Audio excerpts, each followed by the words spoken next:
This film is intended for eye surgeons for training and education purposes. Viewer discretion is strongly recommended.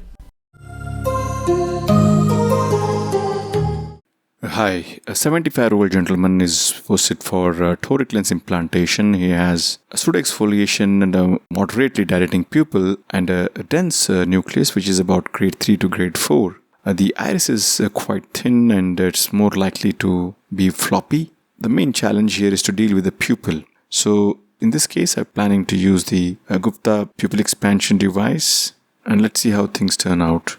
The axis to be placed at is marked before starting the surgery, and it helps to keep the cornea a bit dry so that the ink doesn't spread and you've got a nice thin marks. The trypan blue is used under the cover of air bubble to stain the anticapsule. It's irrigated out.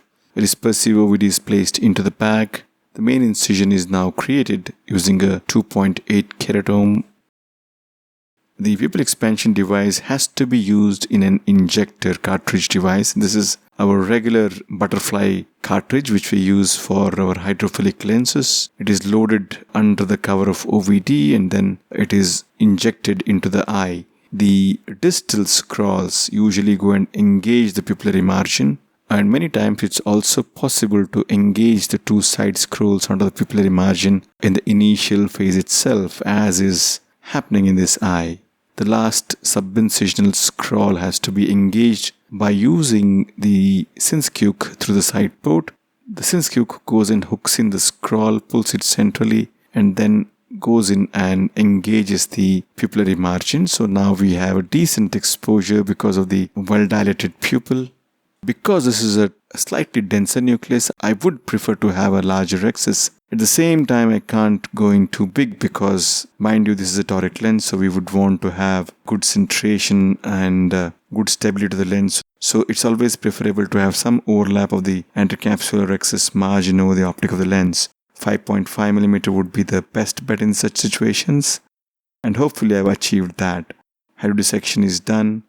Decompression is done by pushing the nucleus at the opposite end to let out the fluid which is trapped behind the nucleus. The nucleus mobility is confirmed. Time to emulsify the nucleus now.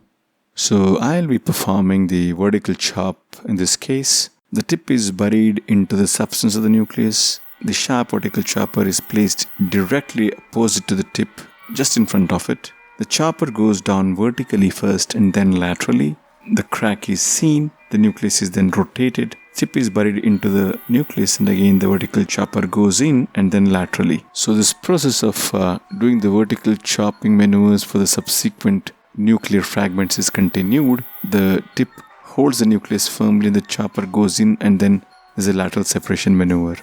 The goal is to produce at least 6 smaller fragments. Because this is a slightly denser nucleus, it's important to ensure that the posterior plate is broken as we do the lateral separation maneuvers. Once I'm happy with the number of smaller fragments I have, now is the time to switch to the fragment removal mode. So in this scenario, I'll be using just the torsional ultrasound energy, and the fragment is then pulled out of the bag and emulsified at the level of the axis margin. So as one of the nucleus is removed, as I try to deal with the fragments, the remaining half of the heminucleus, see that there is some amount of attachment still in the posterior plate.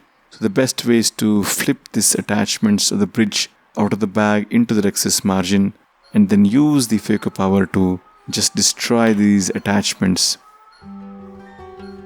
Push all the fragments back into the bag and then catch hold of them individually, pull them out of the bag, and then emulsify at the level of the axis margin.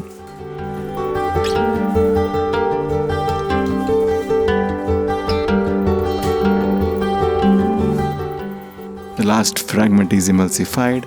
As is customary, I would like to use the hydro polish mode just by flushing the BSS and the posterior capsule just to loosen up some of the cortex which is there. Then using the bimanual I&A, the cortex is aspirated out, and time to implant the lens. OVD is placed into the bag, and the planned single-piece hydrophobic toric lens is being implanted into the bag.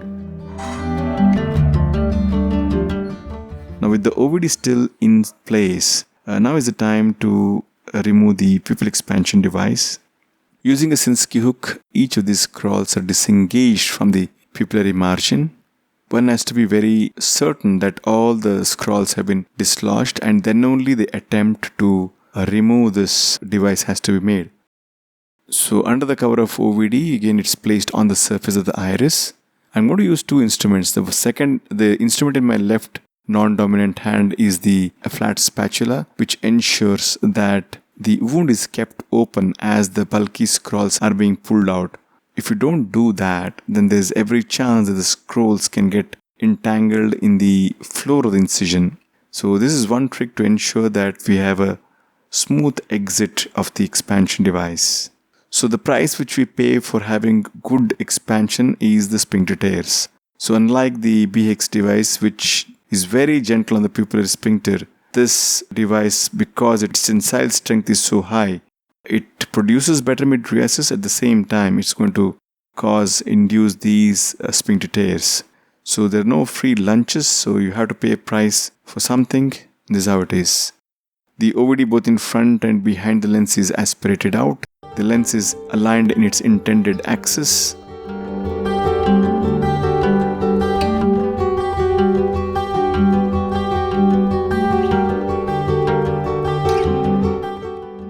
These are the post-op day pictures, the first day, third day, and day 15. The patient did well.